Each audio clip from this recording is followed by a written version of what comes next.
Assalamualaikum warahmatullahi wabarakatuh. Apa kabar sahabat Al-Fatah yang dimuliakan Allah? Semoga kita dalam keadaan sehat, dilimpahkan rezekinya dan diberikan keberkahan dunia dan akhirat. Amin ya robbal alamin.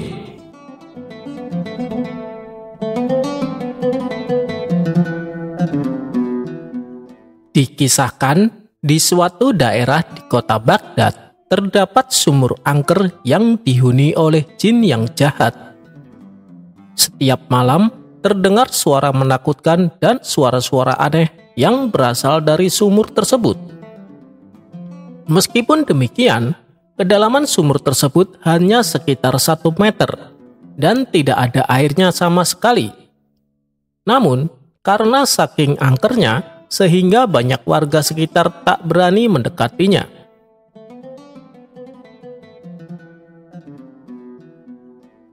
Suatu kali, datang seorang tamu ke rumah Abu Nawas. Dia bernama Abu Jahil. Kemudian ia mengadukan masalahnya tentang sifat sang istri yang sangat cerewet. "Gimana caranya Abu Nawas supaya istri saya tidak ngomel-ngomel terus?" tanya Abu Jahil kepada Abu Nawas. "Kalau soal itu aku tidak tahu, istriku juga sama cerewetnya," jawab Abu Nawas. "Waduh, masa kamu tidak tahu? Kamu kan terkenal cerdik, Abu Nawas," ujar Abu Jahil. "Baiklah, kalau kamu mau, bawa saja istrimu ke sumur tua yang angker itu, lalu kamu jatuhkan dia ke dalamnya," saran Abu Nawas. "Maksudmu, sumur tua yang dihuni jin jahat itu?" "Waduh, bisa-bisa istriku malah mati tenggelam. Aku tidak mau, Abu Nawas," tolak Abu Jahil. "Tenang, istrimu tidak akan tenggelam. Itu kan sumur kering, tidak ada airnya, dan dalamnya juga cuma 1 meter, jelas Abu Nawas. "Tapi apa mungkin bisa berhasil?" tanya Abu Jahil ragu-ragu. "Saya sendiri juga belum tahu, Abu Jahil.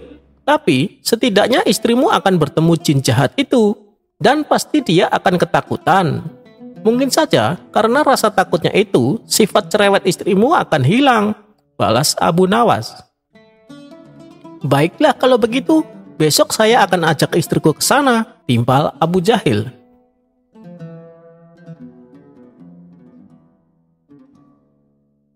Singkat cerita, pergilah Abu Jahil dan istrinya menuju sumur angker yang dimaksud. Sesampainya di sana, Abu Jahil segera mendekati bibir sumur tersebut. "Wahai istriku, lihatlah, di dalam sumur ada perhiasan emas," teriak Abu Jahil pura-pura kaget. Mendengar hal itu, sang istri tak sabar ingin ikut melihatnya. Setelah sang istri berdiri tepat di depan sumur, Abu Jahil langsung mendorongnya.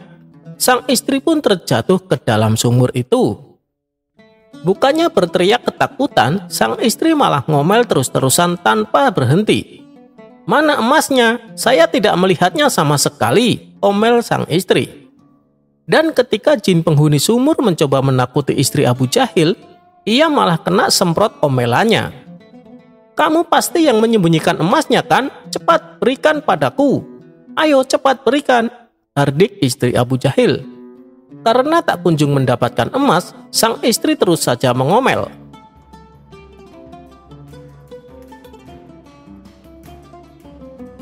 Tidak lama kemudian, muncul sosok bayangan hitam keluar dari sumur itu. Rupanya, sosok itu adalah jin penghuni sumur tersebut. Jin itu lalu mendekati Abu Jahil dan berkata, "Oi, cepat angkat istrimu dari tempatku. Aku tidak tahan mendengar omelannya," ancam jin tersebut.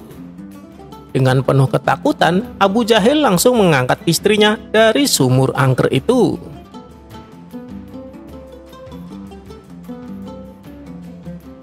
Pada esok harinya, Abu Jahil kembali menemui Abu Nawas dan menceritakan peristiwa yang dialaminya.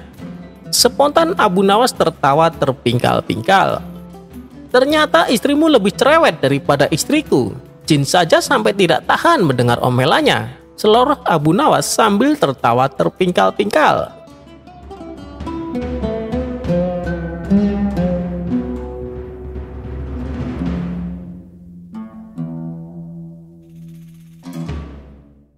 Abu Nawas menjebak si tukang sihir.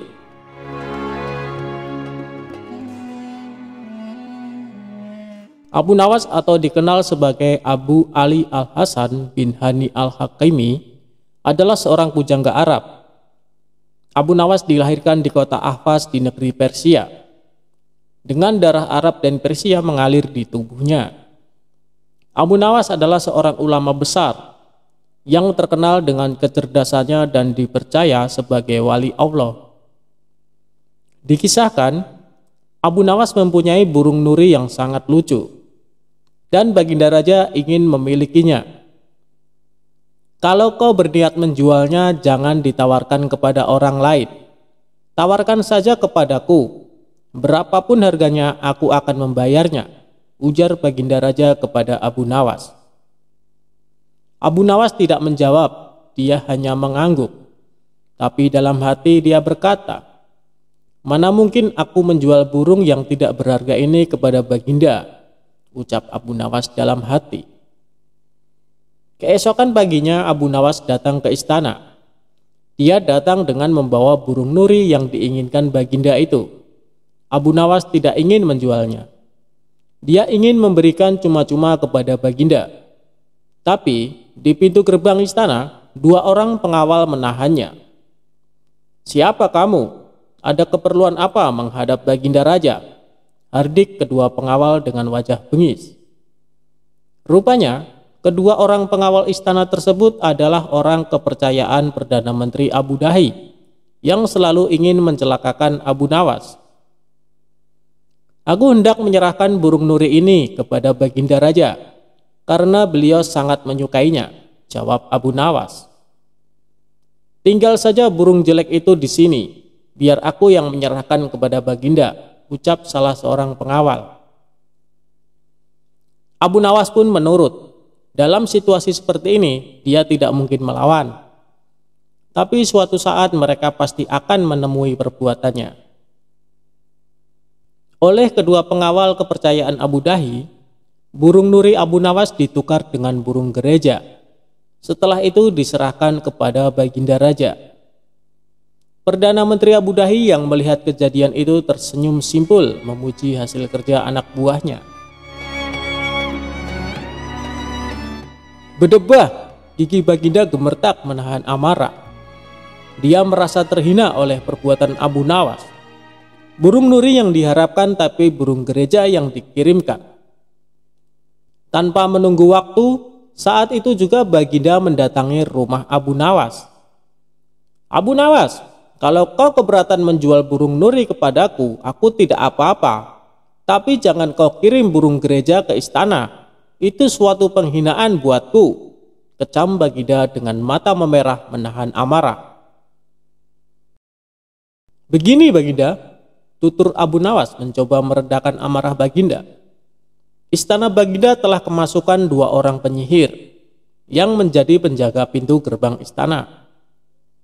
Kedua orang itu bisa menyihir seekor burung gereja, dan hamba yakin besok-besok kedua orang itu bisa menyihir burung beo menjadi burung nuri. Kalau tidak percaya, tunggulah besok di istana. Baginda akan menyaksikan sendiri betapa hebatnya sihir mereka." Sambil berkata begitu, Abu Nawas mengelus-elus seekor burung beo yang bertengger di depan jendela rumahnya. Burung beo itulah yang akan dibuat menjebak kedua pengawal bengis istana. Pagi-pagi sekali Abu Nawas sudah tiba di istana. Dia membawa burung beo di tangannya. Di depan gerbang lagi-lagi dia dicegat oleh pengawal. "Ada perlu apa lagi kau di sini?" Kedua pengawal kembali menghardik Abu Nawas. "Ada perlu apa lagi kau di sini?" Kedua pengawal kembali menghardik Abu Nawas. "Sudah ku bilang, kau tidak akan bisa bertemu Baginda," ucap sang pengawal. "Maaf, kemarin aku keliru.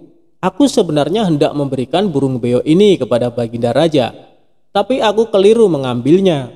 Baginda pasti marah-marah mendapat kiriman burung nuri itu. Semua orang tahu Baginda sangat benci burung nuri. Dia pernah tersesat di hutan gara-gara burung nuri keparat itu. Maafkan aku telah membuat Baginda marah. Bujuk Abu Nawas seolah-olah cerita itu benar-benar terjadi. Taruhlah saja di situ, biar aku nanti yang akan menyerahkan kepada Baginda Raja perintah pengawal istana. Terpengaruh bujukan Abu Nawas, kedua kaki tangan Abu Dahi itu pun menukar burung beo dengan burung nuri. Setelah itu mereka menyerahkan kepada Baginda. Keduanya bersukaria karena sebentar lagi Abu Nawas pasti akan mendapat hukum yang setimpal dari Baginda, pikir mereka. Setelah menerima burung nuri itu dari kedua pengawal istana, Baginda terperangah kaget. Ternyata benar apa yang dikatakan Abu Nawas. Kedua pengawal ini bisa menyihir alias menggelapkan barang yang bukan haknya. Ini nurinya, mana beonya? Sindir Baginda yang langsung membuat wajah kedua pengawal itu pucat pasi. Belum sempat kedua pengawal itu menjawab, Baginda Raja langsung menitahkan perintah yang tak disangka-sangka. Karena hasil kerja yang sangat bagus, kalian berdua aku beri hadiah hukuman cambuk masing-masing 50 kali. Perdana Menteri Abu Dahi yang menyaksikan kejadian itu kini hanya bisa tertunduk lesu.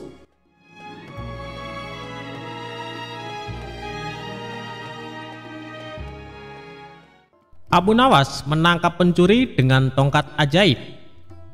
Pada suatu hari, kota Baghdad digemparkan dengan terjadinya pencurian di rumah saudagar kaya raya, dan ada sebanyak uang 100 dinar lenyap di gondol pencuri. Nampaknya pencuri tersebut sangat profesional. Buktinya saja sudah banyak petugas dikerahkan untuk mengejar pencuri itu, namun si maling tak kunjung ketangkap. Sang saudagar kaya raya semakin gusar dibuatnya. Bagaimana tidak, sudah uangnya diambil, kemudian ada rasa penasaran sebenarnya siapa pencuri lihai tersebut. Hebatnya, tak ada satupun pertanda yang bisa dilanjutkan sebagai bahan penyelidikan lebih lanjut. Bahkan meskipun telah mendesak pejabat setempat, tetap saja hasilnya nihil. Pada akhirnya sang saudagar membuat keputusan. Barang siapa yang mencuri hartanya dan dia mau mengembalikan, maka dia akan mendapatkan hak separuh dari harta yang dicuri tersebut. Namun meskipun sudah diberikan pengumuman tersebut, si pencuri tak kunjung memperlihatkan batang hidungnya. Bahkan si pencuri ini merasa nyaman dan aman karena tak satupun orang yang mengetahui ulahnya. Tidak putus asa, sang saudagar akhirnya membuat sayembara baru. Barang siapa yang berhasil mendapatkan pencuri tersebut, maka dia akan mendapatkan seluruh harta tersebut. Tentu saja sayembara ini sangat menarik warga Baghdad. Banyak sekali orang-orang yang mendaftar untuk ikut andil bagian, termasuk si pencuri itu sendiri. Awalnya si pencuri berniat untuk meninggalkan kota Baghdad dengan membawa harta curiannya. Namun setelah dipikir-pikir, kepergiannya hanya akan membuka aibnya. Karena itu, si pencuri mencoba bertahan di kota dengan ikut-ikutan menjadi peserta sayembara. Dia semakin merasa aman saat berkumpul dengan peserta sayembara. Dia sangat yakin kedoknya tidak akan terbongkar. Begitu melihat hasil yang belum jelas terlihat dari sayembara yang sudah dibukanya, sang saudagar akhirnya mendesak sang hakim untuk mendatangkan Abu Nawas. Namun sayangnya, Abu Nawas pada hari itu sedang berada di Damaskus dan baru bisa pulang pada esok harinya. Semua harapan bertumpu pada Abu Nawas. Kasak-kusuk begitu gencar di kalangan warga. Mereka menebak apakah Abu Nawas mampu menguak teka-teki tersebut. Sementara itu, si pencuri hatinya menjadi ciut karena dia tahu bagaimana kemampuan Abu Nawas dalam memecahkan masalah. Pada keesokan harinya, Abu Nawas datang dengan membawa tongkat banyak sekali. Dan kemudian dia membagikan tongkat-tongkat tersebut kepada semua yang hadir sambil berpesan, "Tongkat-tongkat ini sudah saya mantrai. Kalian bawa pulang. Besok bawa kembali ke sini. Jika salah satu di antara kalian pencurinya, maka tongkat akan bertambah satu telunjuk. Yang bukan pencuri maka tidak usah khawatir," ujar Abu Nawas. Kemudian semua warga pulang dan si pencuri bingung bagaimana bisa lolos di esok hari. Setelah memeras otak, dia memutuskan untuk memotong tongkat tersebut sepanjang telunjuk jarinya. Keesokan harinya, semua warga berkumpul dan mengembalikan tongkat kepada Abu Nawas. Pada saat menerima tongkat dari pencuri tersebut, Abu Nawas langsung menangkapnya karena tongkatnya menjadi lebih pendek. Kemudian si pencuri diadili dengan seadil-adilnya. Akhirnya Abu Nawas berhak menerima uang 100 dinar tersebut. Namun uang tersebut dibagikan kepada fakir miskin di kotanya.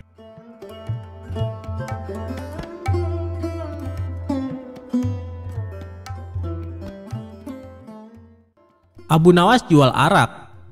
Sang raja jadi marah besar.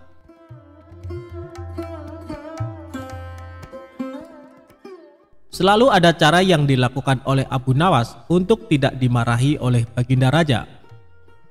Setiap perbuatan yang dilakukan pasti ada saja kesalahan yang membuat sang raja marah.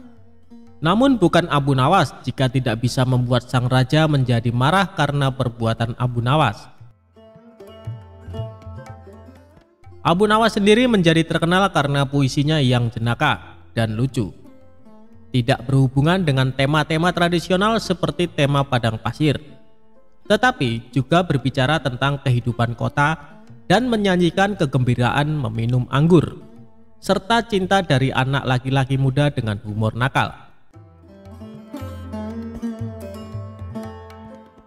Kisah Abu Nawas kali ini menceritakan sang raja marah besar karena kedapatan Abu Nawas menjual arak. Suatu saat Abu Nawas kepergok membawa botol arak berwarna merah dan sang raja menegurnya. Namun Abu Nawas menyangkal kalau dia membawa arak. Dia menyebutnya air susu yang pemalu. Kecerdasan Abu Nawas benar-benar menghibur baginda raja. Suatu ketika sang raja murka melihat pekerjaan pengawal kerajaan tidak beres. Setelah diselidiki, para pengawal itu ternyata sedang mabuk-mabukan. "Wahai para pengawalku semua, sudah sering kuingatkan kau jangan sering mabuk-mabukan," ujar baginda raja. Para pengawal terlihat gemetar, mereka menunduk, tidak berani menatap wajah sang raja karena merasa bersalah. "Ceritakan kepadaku, dari mana kalian mendapat arak itu?" tanya sang raja. Untuk beberapa saat para pengawal itu tidak mau mengaku. Namun setelah raja membentak, para pengawal pun mengaku. "Abu Nawaslah yang membawa arak itu, kami juga diajari mabuk-mabukan olehnya," ujar salah seorang pengawal. "Cepat bawa Abu Nawas ke hadapanku sekarang juga, kalau tidak kalian yang akan menerima hukuman dariku," ujar sang raja. Keesokan harinya para pengawal itu mendatangi rumah Abu Nawas yang sangat sederhana. Sesampainya di rumah Abu Nawas, salah seorang pengawal berkata, "Bawalah botol ini dan katakan ini semua atas perintahmu." "Tunggu dulu, dengan minuman arak ini aku pasti dihukum oleh raja," kata Abu Nawas. "Jika engkau lolos dari hukuman raja, aku akan memberimu sejumlah dinar," ucap sang pengawal. "Lalu apa keuntunganmu memberiku sejumlah dinar?" ucap Abu Nawas. "Jika engkau lolos dari hukuman raja, maka kami juga akan lolos dari hukuman raja. Gunakanlah kecerdasanmu mengelabui raja," kata pengawal itu. Akhirnya Abu Nawas pergi menemui baginda raja membawa arak dengan botol merah. "Wahai Abu Nawas, apa yang engkau pegang itu?" tanya baginda raja. "Ini susu baginda, rasanya enak sekali," jawab Abu Nawas seenaknya. "Bagaimana itu susu? Air itu berwarna merah, sedangkan susu berwarna putih bersih," kata raja. Sang raja pun mengambil botol yang dipegang Abu Nawas. "Betul sang baginda, susu itu berwarna putih bersih. Dia berubah merah karena malu bertemu baginda, dan berubah warna jadi merah merona," jawab Abu Nawas dengan mencoba mengambil hatinya raja yang rupawan. Sang raja pun tertawa sambil geleng-geleng kepala meninggalkan Abu Nawas. Meski ia tahu yang dibawa oleh Abu Nawas adalah arak. "Baiklah, aku maafkan kalian. Tapi jika kalian mengulangi lagi perbuatan kalian, maka hukumannya berlipat ganda," titah sang raja. Dan akhirnya sang raja pun mengampuni kesalahan para pengawal. Sedangkan Abu Nawas mendapatkan sejumlah dinar dari para pengawal karena telah berhasil melaksanakan misinya.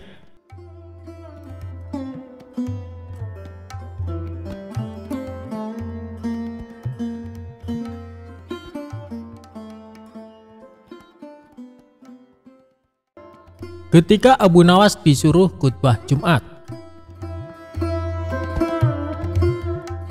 Abu Nawas adalah seorang penyair yang sangat cerdik dan pintar. Namun selain sebagai penyair, Abu Nawas juga dikenal sebagai mubalek di desa tempat tinggalnya. Oleh sebab itu, suatu ketika Abu Nawas diminta untuk menjadi imam ketika hendak sholat Jumat. Selain itu, pada waktu tersebut Abu Nawas juga diminta mengisi khutbah Jumat untuk memberikan ceramah keagamaan. Setelah mandi dan berpakaian rapi, Abu Nawas pun mulai melangkahkan kakinya menuju ke masjid. Ketika sampai di masjid, tidak lama kemudian terdengar suara azan. Tak lama berselang, datanglah masyarakat yang beragama Muslim dengan sangat ramai. Karena yang menjadi khotib kali ini adalah Abu Nawas, maka banyak sekali masyarakat Muslim yang datang ke masjid. Ceramah dan khutbah Abu Nawas sangat disenangi oleh masyarakat kala itu. Sebab dalam setiap ceramah keagamaan yang disampaikan oleh Abu Nawas sangat relevan terhadap isu-isu yang sedang berkembang. Akhirnya, waktu yang ditunggu para jamaah pun tiba. Abu Nawas naik ke mimbar dan segera memulai khutbahnya. Khutbah tersebut dimulai dengan salam dan berlanjut pada materi yang akan disampaikan oleh Abu Nawas. Namun, pada saat berkhutbah, Abu Nawas melihat para jamaahnya yang mengantuk bahkan sampai tertidur. Melihat hal itu, kemudian Abu Nawas berteriak, "Api, api, api!" dengan sangat keras. Hal tersebut sontak membuat para jamaah sangat terkejut dan berdiri mencari keberadaan api tersebut. Bahkan ada juga jamaah yang hanya saling pandang satu sama lainnya. Kemudian ada salah seorang jamaah yang menanyakan, "Di mana apinya?" kepada Abu Nawas.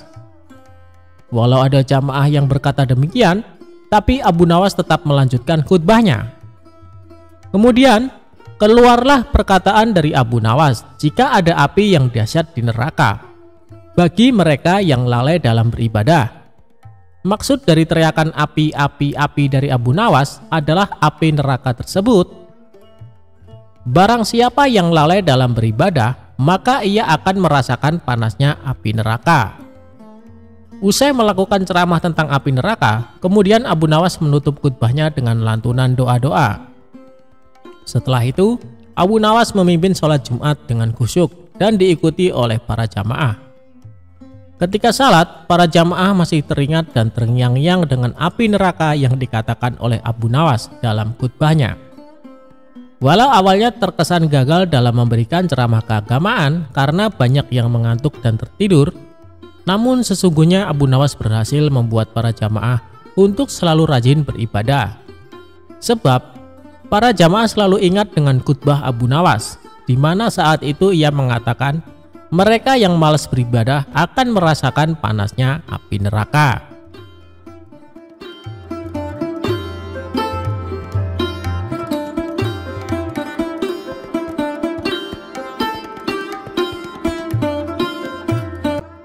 Kisah Abu Nawas dihukum raja minum air mendidih. Inilah akhirnya. Abu Nawas merupakan pujangga Arab yang terkenal cerdas dan cerdik dalam menghadapi segala permasalahan. Ia hidup sejaman dengan baginda Raja Harun. Bahkan Abu Nawas merupakan salah satu rakyat yang sangat dekat dengannya. Di sisi lain, ia juga salah satu warganya yang sering mendapatkan hukuman dari baginda raja. Tapi yang membuat baginda raja kesal, Abu Nawas selalu saja bisa lolos dari hukuman karena kecerdikannya. Dan kali ini Abu Nawas kembali melakukan kesalahan.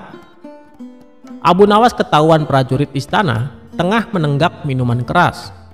Dengan cepat para prajurit ini segera menangkap dan membawanya ke hadapan baginda raja. Abu Nawas, Kelakuanmu masih saja tidak berubah. Selama ini aku sudah berbaik hati sama kamu. Aku sengaja meloloskanmu dari hukuman karena kamu selalu berjanji tidak akan mengulanginya. Tapi kali ini sudah tidak bisa ditolerir lagi. Apapun alasanmu, kamu tetap akan saya hukum, ucap Baginda Raja.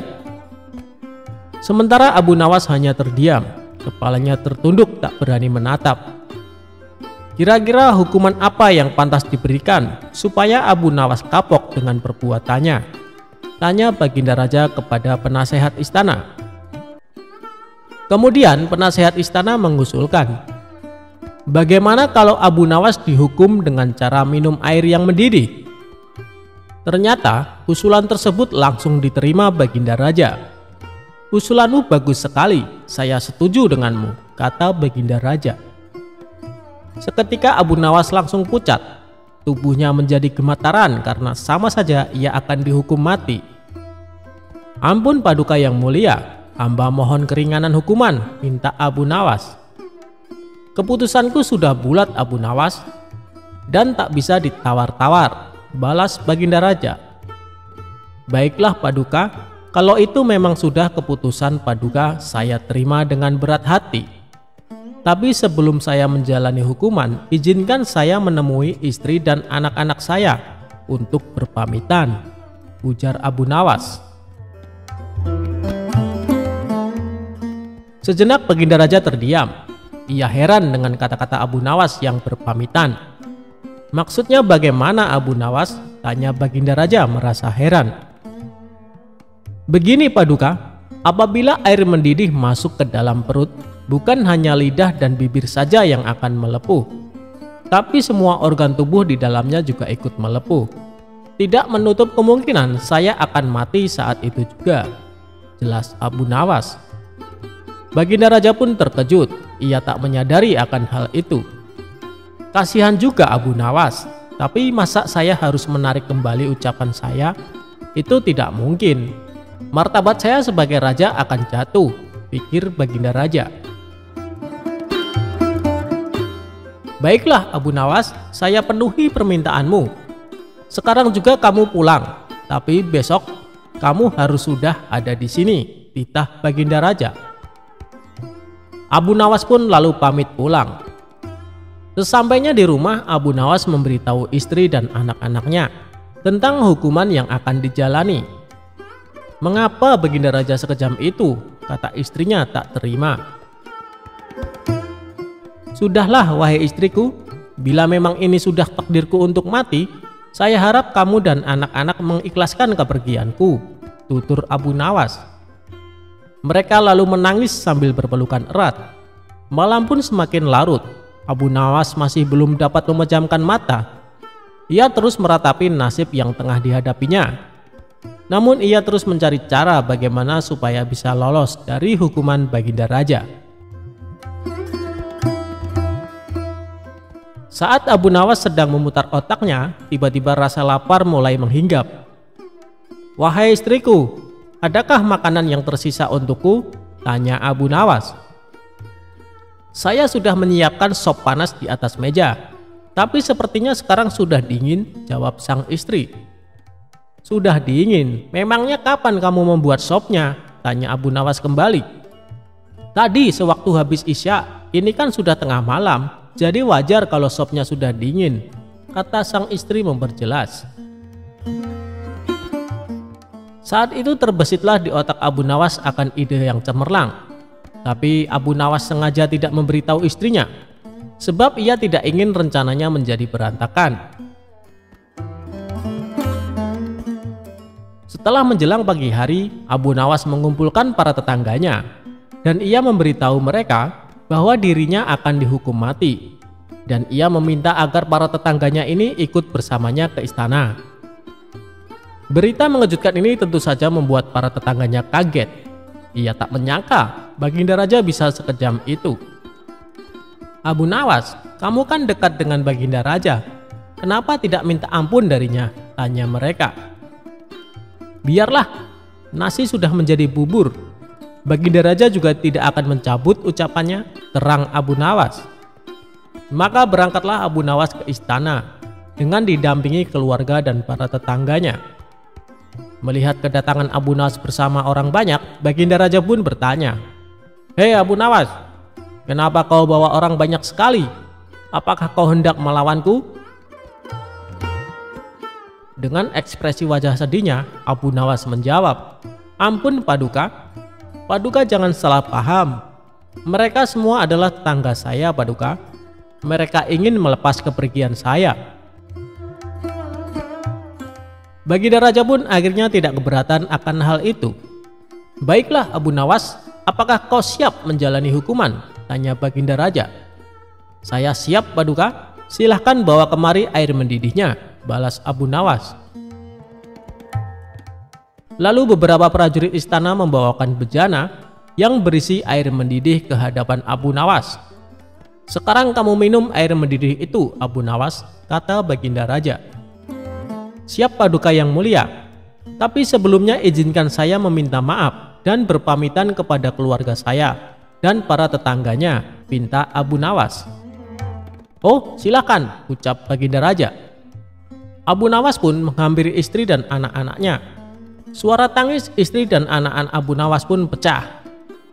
Orang-orang yang hadir pun ikut bersedih, tak terasa air mata Baginda Raja juga ikut menetes. Sebenarnya Baginda Raja tidak tega, tapi ia tidak mungkin membatalkan hukuman. Karena banyaknya tetangga yang ikut hadir, tentu saja memakan waktu lama hingga tak terasa air mendidih yang ada di dalam bejana menjadi dingin. Setelah Abu Nawas selesai berpamitan, ia segera mengambil air di bejana dan meminumnya sampai habis. Tentu saja Abu Nawas tidak mengalami suatu apapun, sebab air yang ada di dalam bejana sudah menjadi dingin. "Paduka yang mulia, saya sudah menjalani hukuman, izinkan saya pulang," pinta Abu Nawas. Melihat hal itu Baginda Raja menjadi bengong. "Hei Abu Nawas, bukankah saya menyuruhmu minum air mendidih?" tanya Baginda Raja. "Benar Paduka, tapi air di bejana itu kan tadinya mendidih. Jangan salahkan saya kalau air itu menjadi dingin. Saya hanya melakukan apa yang seharusnya saya lakukan," jawab Abu Nawas. Dengan kecerdikannya inilah Abu Nawas kembali lolos dari hukuman maut. Ia pun dibolehkan pulang oleh Baginda Raja bersama anak istri dan para tetangganya. Itulah kisah kecerdikan Abu Nawas dalam menghadapi permasalahan dalam hidupnya.